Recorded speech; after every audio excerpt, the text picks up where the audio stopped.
नमस्कार, मेरा नाम है दिग्विजय चौहान और लोकसभा चुनाव 2024 का बिगुल बज चुका है।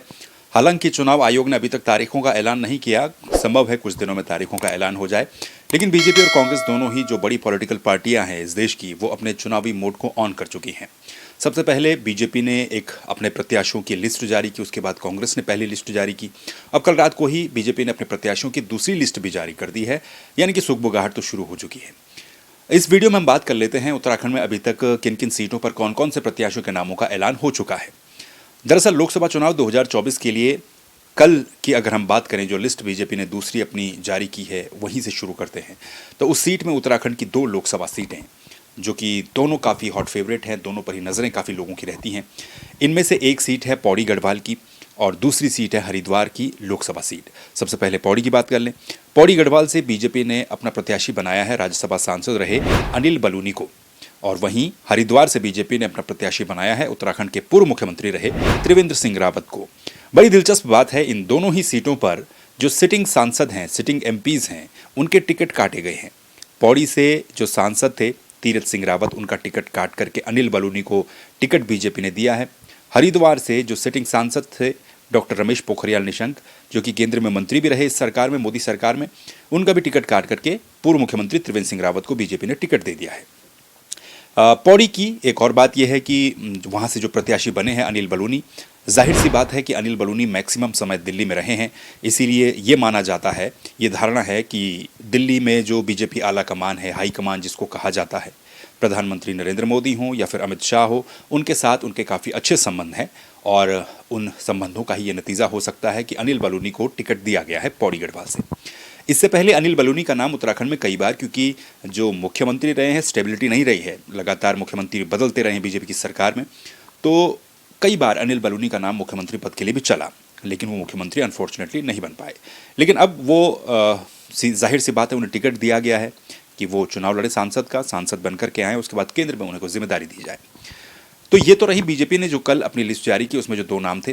हरिद्वार पर भी नजरें काफ़ी ज़्यादा थी। डॉक्टर रमेश पोखरियाल निशंक एक बड़ा नाम उत्तराखंड की राजनीति में रहे हैं, केंद्र की राजनीति में भी हिस्सेदारी उनकी रही है, मंत्री भी रहे हैं, पूर्व मुख्यमंत्री भी रहे हैं, लेकिन इस बार उन्हें टिकट उनका काट दिया गया। अब उनका क्या होगा, ये भी एक बड़ा सवाल है। वहीं पौड़ी से टिकट कटने के बाद जो तीरथ सिंह रावत हैं, उनका एक बयान भी कुछ दिन पहले सामने आया था, जिसमें वो बोल रहे थे कि पार्टी जो कहेगी वो वही कहेंगे। तीरथ सिंह रावत इससे पहले मुख्यमंत्री भी कुछ दिनों के लिए बने उत्तराखंड में, लेकिन उनकी कुछ बयानबाजियां और उस समय जो कोरोना था, जो मैनेजमेंट था सरकार का, इन तमाम वजहों से उनको मुख्यमंत्री पद से हटा दिया गया। वहीं अगर बात करें पौड़ी में जो अब मुकाबला है, वो गणेश गोदियाल वर्सेस अनिल बलूनी का हो चुका है। कांग्रेस ने अपनी लिस्ट जारी की, उसमें पौड़ी से उन्होंने कैंडिडेट बनाया गणेश गोदियाल को। इस सीट पर अब दिलचस्प मुकाबला ये काफ़ी ज़्यादा देखने को मिल सकता है, क्योंकि गणेश गोदियाल पौड़ी जो विधानसभा सीट है उससे भी पिछला विधानसभा चुनाव लड़े थे। बहुत कम मार्जिन से वो डॉक्टर धन सिंह रावत से वहाँ पर चुनाव हार गए थे। कांग्रेस की अगर बात करें तो कांग्रेस ने इससे पहले अपनी एक लिस्ट जारी की, जिसमें उत्तराखंड की 3 सीटों के लिए कांग्रेस अपने प्रत्याशियों के नामों का ऐलान कर चुकी है, जिसमें पौड़ी गढ़वाल लोकसभा सीट से गणेश गोदियाल उनके प्रत्याशी होंगे।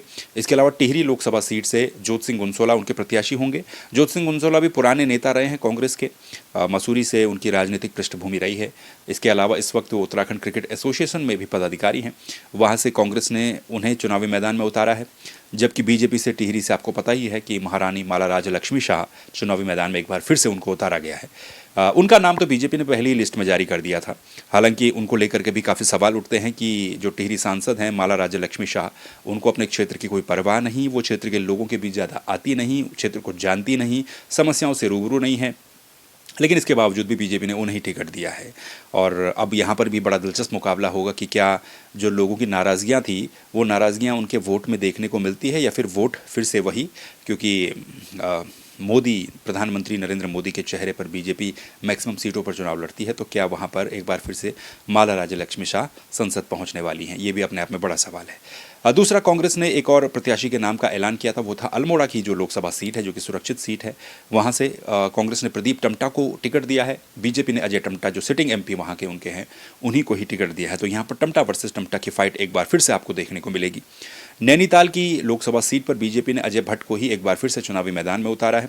कांग्रेस से अभी क्रिस्टल एंड क्लियर नहीं स्थिति है कि नैनीताल से कांग्रेस किसको चुनावी मैदान में उतरने वाली है। क्या हरीश रावत नैनीताल जाएंगे या फिर हरीश रावत हरिद्वार से चुनाव लड़ेंगे, उनके बेटे कहाँ से चुनाव लड़ेंगे, ये बहुत ज़्यादा क्वेश्चंस हैं कांग्रेस में जो अभी भी बरकरार है।